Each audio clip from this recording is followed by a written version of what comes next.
Hello there guys, it's finally time to start the TPOT Rewritten series I've been planning for quite some time now.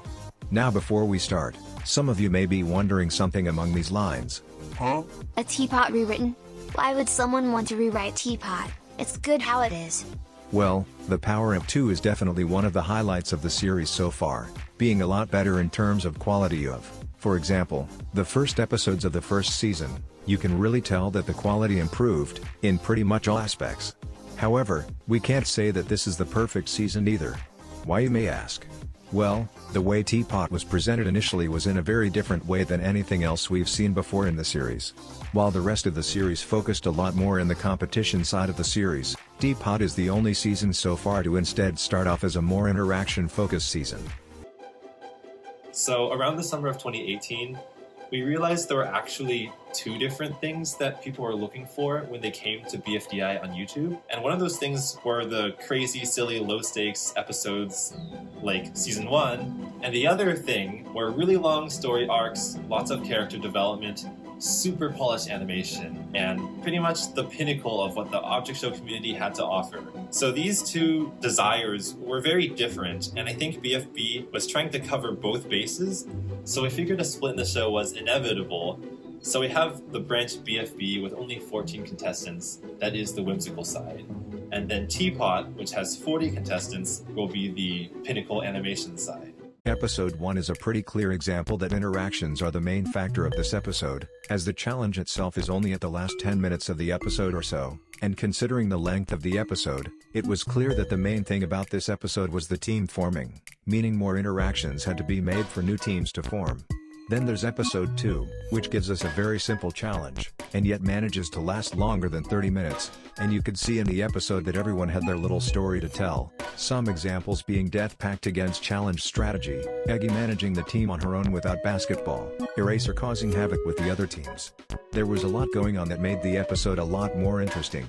But then we have the more recent episodes, where, I don't know if you could tell or not, but those episodes felt a lot more structured, as in, the elimination would be the first thing to start the episode with, then the challenge is announced, then we go to one team to see what they're up to, then we see what this other team is doing, and we switch constantly from team to team, until the challenge is over and the episode is finished.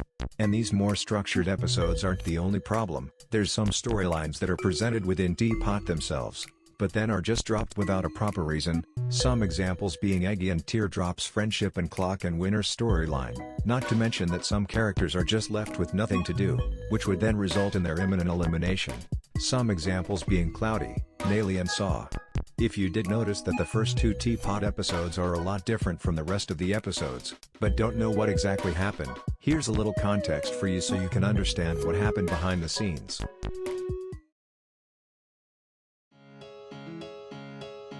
At the start of TPOT, the season was written by Satomi Hinatsu, one of the many members of the Jack Jellify crew. She also wrote some of the best episodes from BFB, for example the 2 episodes special BFB 13 and 14, a special bundle of episodes that is adored by lots of people in the community, for lots of reasons, one of the main praises being the high amount of scenes related to the Taco and Book storyline, while also giving Book a redemption arc when she saved Taco and Ice Cube from the lava. So you can see that Satomi, even before TPOT itself, knew pretty much how to handle story arcs and plots. However, you may have noticed that these particular episodes, like BFB 13 or TPOT 2, they were always pretty far from the latest episode's release. Let's take a look at BFB 12, which released in July 10th of 2018, and BFB 13 releasing instead a whole year after, on July 11th 2019. That is because, from what these screenshots say, there were a lot of creative differences with the team and Satomi, as I can probably guess that Satomi wanted the episodes to have a better writing style, while the team wanted to have more casual episodes, like BFB 2 for example. This same problem happened in TPOT, where TPOT 1 released in January 9th of 2021, while the second episode of the series was released on June 18th of 2022, which is a whopping 17 months worth of wait. Now of course, after TPOT 1 was released, there was still post-split to be finished, giving us 3 final great episodes, so that wait is somewhat understandable. But even so, it was clear that there was a lot of differences in what the Jack Jellify team wanted TPOT to be. Some people like Satomi wanted Teapot to hold the promise to be a much more character development focused season, while others wanted Teapot to be a better version of the post-split, since that second half of BFB did receive quite a lot of backlash from many fans. And in the end, this resulted in Satomi no longer being a writer for Teapot from Teapot 3 and onwards, with Sam, whoever Sam is, taking over at her place on writing the episodes going forward. And while the episodes would now come out in around 1 or 2 months from each other, which definitely made many people more pleased with the new episodes, the writing clearly lost a little bit of the charm that Teapot initially had.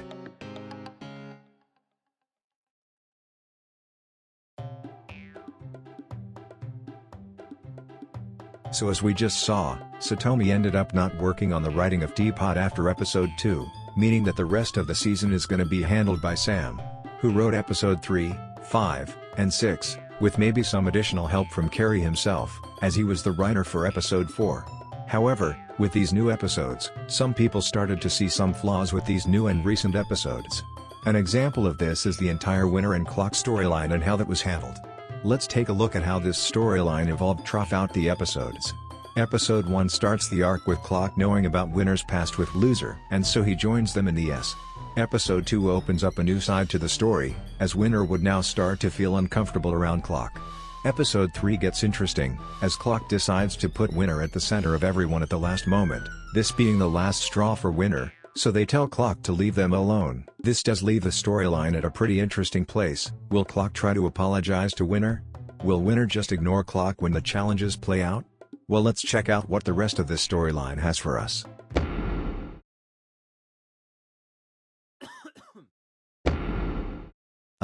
Clock asks Winner what they could do to get the plates. Anyone have any ideas? Winner? Awkward silence. Yeah, I think you can see the issue with this. The storyline was straight up dropped and probably even forgotten about. Let's take another example, Teardrop and Aggie. These two have been presented as a pretty good duo, all the way back in BFB 4. In Teapot 2, Aggie decides to revive Teardrop after she died, which started a potential storyline with the two of them. Did this get explored in any way in the next episode? No, of course not. What did you expect? A more recent example, Robot Flower and TV were involved in a storyline in Teapot 5, where TV decided to manipulate Robot Flower into betraying her own team and destroying the ship with everyone inside. This is actually the first time since the start of BFDI that TV had any involvement in any storylines, like this is legit the first arc he's ever gotten. So does Teapot 6 explore more of this friendship between TV and Robot Flower? It's straight up not even brought up, either by TV or Robot Flower, or even by the strongest team on Earth themselves, despite the fact that they saw in full colors Robot Flower betraying them. Wouldn't they start to mistrust Robot Flower after what happened? Even if Basketball wouldn't want to isolate Robot Flower from the team, wouldn't she at least want to hear her side of the story before saying anything? But nope, there's just nothing about that event in Teapot 6, the storyline is once again forgotten, almost feeling like everyone hit a reset button once Teapot 5 ended. I keep having this nagging feeling that I've forgotten something.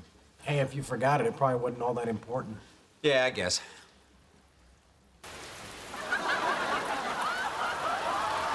Yet another example that is more subtle is Puffball and Golf Ball's storyline. This one started in Teapot 3, and pretty much continued for Teapot 4, 5 and even 6. So what's the problem here? Well, it's moreso the way this storyline ended. After the amount of times Golf Ball mistreated Puffball during these episodes, in Teapot 6, Golf Ball decides to apologize to Puffball, and she just forgives Golf Ball? that's it. Puffball, I apologize for my behavior. You would have made things so much easier today. Thank you. I mean that's cool, but like, is this really how you want to end this storyline? Imagine if this is how the Book and Taco storyline ended. Taco, I apologize for my behavior. You would have made things way easier today. Thank you, I accept your apology. I'm glad this is finished just like that. Yeah, this doesn't compare to what actually ended up happening. No, lava shower. Gotta protect Ice Cube. And Taco.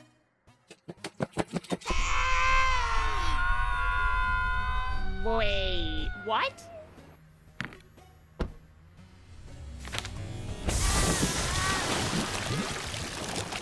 So you can see that the most recent TPOT episodes are more and more sliding into the post-split side, becoming more like an improved version of post-split. And while that is great, because it's an upgrade from how post-split was handled, I still feel like this isn't what TPOT was meant to be. I'm on the opinion that TPOT could have been this great season that had the tools to develop so many characters of the series that, during BFB, were pretty much non-existent or not that well liked. And if you don't think that TPOT could have done that, you would be wrong. Because TPOT already did manage to develop some characters in ways that outshine their BFB selves. Just to name a couple, look at how great Pillow improved in TPOT. She was originally considered to be one of the least interesting characters in the BFB cast, receiving only 130 votes in the BFB 13 votes, pretty much tied for being in the bottom 5 of the least favorite characters of the entire show. And then you look at how TPOT made Pillow, turning her into a full-on psychopath, which ended up making her a fan favorite from her team. Basketball is another example, where she went from being a simple 8-ball follower, to now a great leader with great inventions and ideas, not to mention the rivalry she has now with golf ball. These characters are the living proof that TPOT is completely capable of making characters much more interesting and entertaining than they were before. So in this rewritten, I will go and explore much more these tools that TPOT has to make this season truly the best it could be. So that the episodes feel a lot more involved with interactions between characters, while also adding new storylines in the series, so that everyone gets at least one moment to shine before they get eliminated. So, what's the best place to start? The idea for this first episode is simple. We first look at the debut, seeing if the two characters that did join TPOT are actually good enough to join or not. Then after that, I'll go ahead and give every single character in the season something to do, so that everyone has some sort of storyline related to them, so that they don't feel like background characters. So let's start with the debut.